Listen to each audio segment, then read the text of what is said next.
এটাই সেই খন্দকের ময়দান।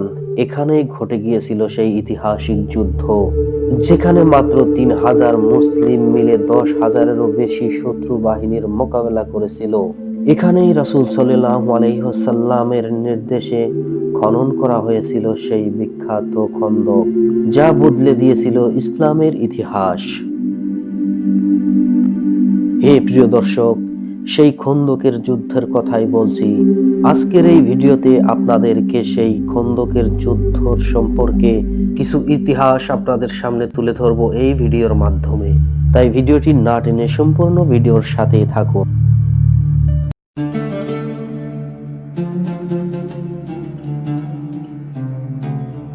আসসালামু আলাইকুম দর্শক, আজকে আমরা মদিনা শহরের উত্তর পশ্চিম দিকে অবস্থিত সেই ঐতিহাসিক এলাকায় যাচ্ছি, যেখানে সংঘটিত হয়েছিল ইসলামের অন্যতম গুরুত্বপূর্ণ যুদ্ধ গাজওয়াতুল খন্দক, যাকে গাজওয়াতুল আহজাবও বলা হয়।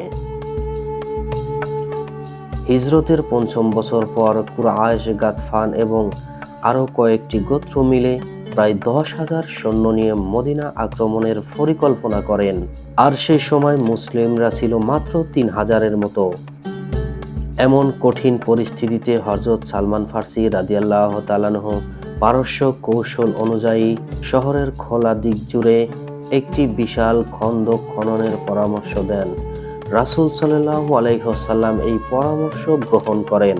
বুখারী শরীফে বর্ণনা রয়েছে, রাসূল সাল্লাল্লাহু আলাইহি ওয়াসাল্লাম নিজেও সাহাবীদের সঙ্গে খন্দক খননে অংশগ্রহণ করেছিলেন।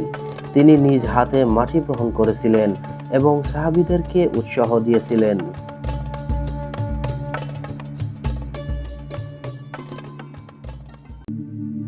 দর্শক, এটি সেই খন্দকের ময়দান। এখানেই সেই ঐতিহাসিক যুদ্ধ ঘটে গিয়েছিল। আপনারা দেখতে পাচ্ছেন এখানে মসজিদও রয়েছে। মসজিদটি ছোট হলেও এখানকার ইতিহাস বলে নবীজি সাল্লাল্লাহু আলাইহি ওয়াসাল্লাম এই মসজিদে নামাজ পড়েছিলেন। চলুন দর্শক, উপরে গিয়ে আপনাদেরকে মসজিদটি একটু দেখাই।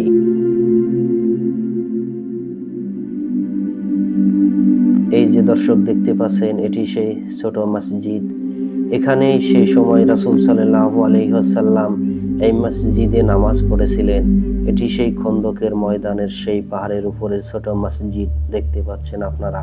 এখানে দেশের বিভিন্ন স্থান থেকে পর্যটকরা ঘুরতে আসে এবং সেই ইতিহাসকে স্মরণ করে এই ঐতিহাসিক স্থান দেখতে আসে।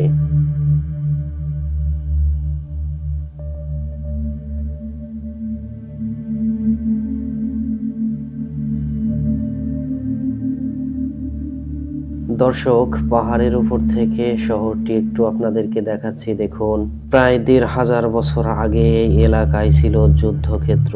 আজ চারদিকে উন্নত হলেও ইতিহাস এখনো এই ভূমির বুকে জীবন্ত হয়ে আছে।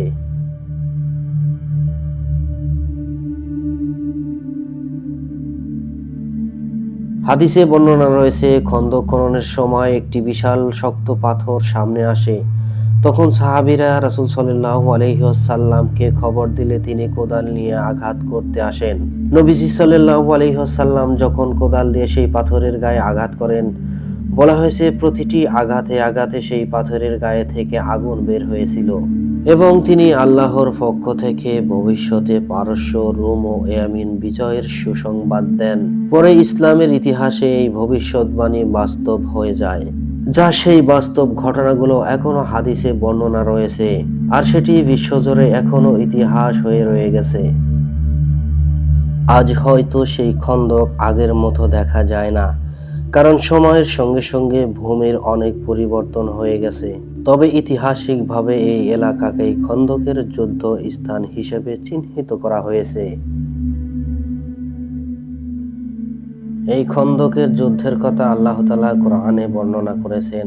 সূরা আল আহজাবে আল্লাহ তাআলা বলেছেন, তিনি শত্রুদের বিরুদ্ধে এমন বাতাস এবং অদৃশ্য বাহিনী পাঠিয়েছিলেন যা তারা কখনো দেখতে পায়নি। প্রচণ্ড ঝড় বাতাসে শত্রুদের তাঁবু উড়ে যায়, আগুন নিভে যায় এবং তাদের মনোবল ভেঙে পড়ে যায়। শেষ পর্যন্ত তারা যুদ্ধ না করেই ফিরে যেতে বাধ্য হয়। আল্লাহ তাআলা এভাবে মুসলিমদেরকে সাহায্য করে থাকেন।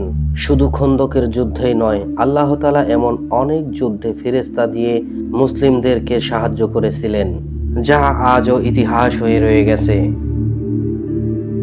এই যুদ্ধ আমাদেরকে শেখায় বিপদের সময় আল্লাহর উপর ভরসা রাখতে হবে, পরামর্শ গ্রহণ করা সুন্নাত, পরিকল্পনা ও কৌশল ইসলামের গুরুত্বপূর্ণ একটি অংশ। ধৈর্য ও ঈমান থাকলে আল্লাহ অবশ্যই সাহায্য করবেন। এই যুদ্ধে মুসলিমদের কোনো রক্ত ও ক্ষয়ক্ষতি হয়নি, বরং তাদের কৌশল ও একতা আরব উপদ্বীপে ইসলামের অবস্থানকে আরো শক্তিশালী করে তুলেছে। এখানকার প্রতিটি মাটি যেন সাহাবীদের ত্যাগ ও রাসূল সাল্লাল্লাহু আলাইহি ওয়াসাল্লামের নেতৃত্বের সাক্ষী এখনো বহন করে আছে। আপনি যদি কখনো মদিনায় আসেন, তাহলে এই ঐতিহাসিক স্থানটি অবশ্যই ঘুরে দেখবেন এবং মহান আল্লাহর কাছে দোয়া করবেন যেন তিনি আমাদের ও সাহাবীদের মতো ঈমান ও ধৈর্য ত্যাগের শিক্ষা দান করেন।